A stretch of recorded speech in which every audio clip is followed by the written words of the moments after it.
السلام علیکم ورحمۃ اللہ وبرکاتہ۔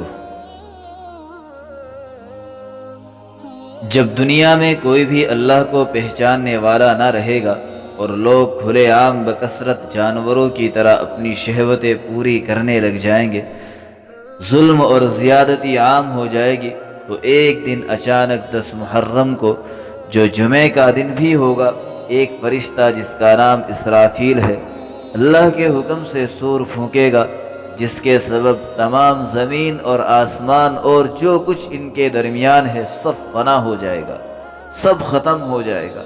اور 40 سال بعد یہی فرشتہ اللہ کے حکم سے دوبارہ سور پھونکے گا، جس کے سبب تمام مردے زندہ ہو جائیں گے۔ ایک مرتبہ تمام عالم کے فنا ہو جانے اور پھر دوبارہ زندہ ہو کر کھڑے ہو جانے کا نام قیامت ہے۔ قرآن اور حدیث میں اس آنے والے حادثے کا خوب بیان ہوا ہے اور اس پر ایمان لانا فرض ہے۔ قیامت کب قائم ہوگی، اس کا متعین وقت اللہ رب العزت کے سوا کسی کو کچھ نہیں معلوم۔ البتہ حضور اکرم صلی اللہ علیہ وسلم نے قیامت کی کچھ نشانیاں بیان فرمائی ہے۔ ان نشانیوں کو دیکھ کر قیامت کا قریب آ جانا معلوم ہوتا ہے۔ آج انشاءاللہ قیامت کی علامات اور اس کی نشانیوں کے بارے میں ذرا تفصیل سے بات کرتے ہیں۔ ان علامات کی 3 قسمیں ہیں۔ علامات بعیدہ یعنی دور کی علامتیں، دوسری علامات متوسطہ جن کو علامات صغریٰ یعنی چھوٹی علامتیں بھی کہا جاتا ہے، تیسری علامات قریبہ جن کو علامات کبریٰ یعنی بڑی علامتیں بھی کہا جاتا ہے۔ علامات بعیدہ وہ ہے جن کا ظہور کافی پہلے ہو چکا ہے۔ ان کو بعیدہ اس لیے کہا جاتا ہے کہ ان کے اور قیامت کے درمیان نسبتاً زیادہ فاصلہ ہے۔ مثلا رسول اللہ صلی اللہ علیہ وسلم کی بعثت، آپ کا دنیا میں تشریف لانا، یہ بھی قیامت کی نشانی ہے۔ اسی طریقے سے شق القمر کا واقعہ یعنی چاند کے 2 ٹکڑے ہو جانے کا واقعہ۔ انہی علامات میں سے ایک علامت فتنہ تاتار ہے، جس کی پیشگی خبر صحیح احادیث میں دی گئی ہے۔ یہ فتنہ سن 656 ہجری میں اپنے عروج پر پہنچا، جبکہ تاتاریوں کے ہاتھوں سقوط بغداد کا عبرتناک حادثہ پیش آیا۔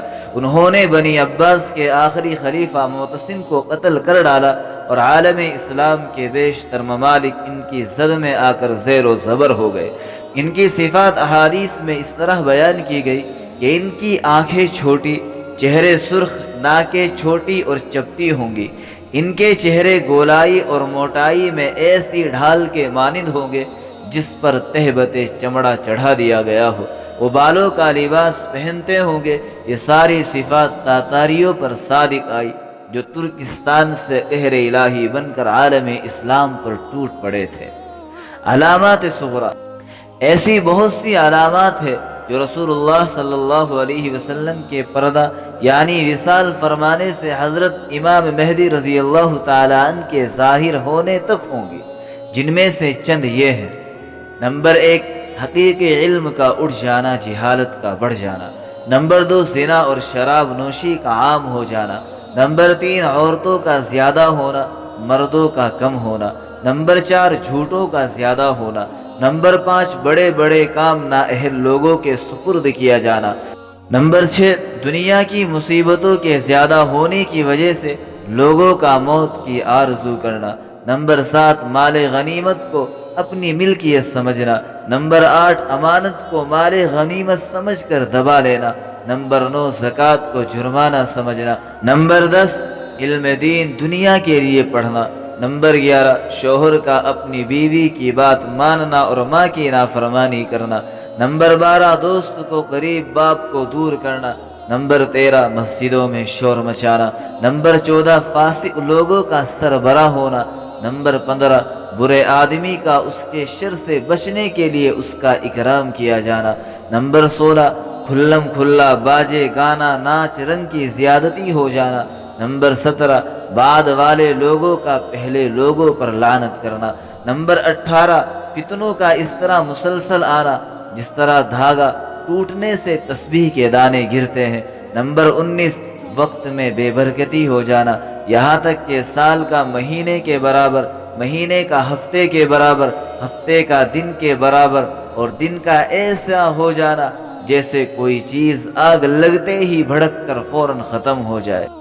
نمبر 20، ملک عرب میں کھیتیوں، باغوں اور نہروں کا ہونا، نہر فرات کا سونے کے پہاڑوں والے خزانے کھول دینا۔ نمبر 21، نہایت سرخ رنگ کی آندھی کا چلنا۔ نمبر 22، زمین کا دھسنا۔ نمبر 23، آسمان سے پتھروں کا برسنا۔ نمبر 24، چہروں کا بدل جانا۔ نمبر 25، ملاقات کے وقت بجائے سلام کے گالی گلوچ بکنا۔ نمبر 26، جھوٹ کو ہنر سمجھنا۔ نمبر 27، فاسقوں کا علم سیکھنا۔ نمبر 28، شرم و حیا کا جاتے رہنا۔ نمبر 29، مسلمانوں پر کفار کا چاروں طرف سے ہجوم کرنا۔ نمبر 30، ظلم کا اس قدر بڑھ جانا کہ جس سے پناہ لینا مشکل ہو۔ نمبر 31، باطل مذاہب، جھوٹی حدیثوں اور بدعتوں کا فروغ پا جانا۔ نمبر 32، عیسائیوں کی حکومت کا خیبر تک پہنچ جانا۔ یہ وہ تمام علامتیں ہیں جو نبی صلی اللہ علیہ وسلم نے ہمیں بتائی ہے، تاکہ ہم ان علامتوں کو سامنے رکھ کر اپنی زندگی کو صحیح کاموں میں لگائے، صحیح چیزوں میں لگائے، اور ان چیزوں کو سامنے رکھ کر گناہوں سے جہاں تک ممکن ہو بچنے کی کوشش کرتے رہے، اور وقتاً فوقتاً اللہ کے سامنے توبہ کرتے رہے۔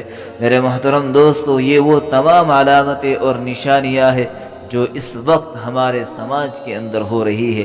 گانا بجانا، بے حیائی، ننگا ناچ، اور وقت میں بے برکتی، اور سرخ آندھیا، اور لوگ ملاقات کے وقت بجائے سلام کے جب دوست ایک دوسرے کو ملتے ہیں تو گالی سے بات کرتے ہیں، اور لوگ علم اس لیے سیکھ رہے ہیں کہ اس کے ذریعے سے دنیا کمانی ہے۔ اس وقت یہی ہو رہا ہے کہ دوست جب ملتے ہیں تو ان کو گلے سے لگاتے ہیں، جب باپ ملتا ہے تو نظریں چرا کر گزر جاتے ہیں۔ مسجدوں میں شور مچتا ہے، عورتیں زیادہ ہو رہی ہے، مرد کم ہوتے جا رہے ہیں، اور لوگوں کا اکرام اس کی دولت کی وجہ سے کیا جا رہا ہے۔ یہ نبی صلی اللہ علیہ وسلم نے اب سے 1400 سال پہلے ہمیں یہ باتیں اس لیے بتائی تاکہ ہم اپنی آخرت کو سامنے رکھ کر زندگی گزارے۔ انشاءاللہ آئندہ پھر اسی چیز کے بارے میں آپ حضرات کے سامنے باتیں رکھی جائیں گی کہ ان تمام فتنوں سے بچنے کے لیے ہمیں کیا کرنا چاہیے۔ تب تک کے لیے اپنی دعاؤں میں ہمیں ضرور یاد رکھیے گا۔ السلام علیکم ورحمۃ اللہ وبرکاتہ۔ Subscribe Maulana Farman Naseem to get more videos.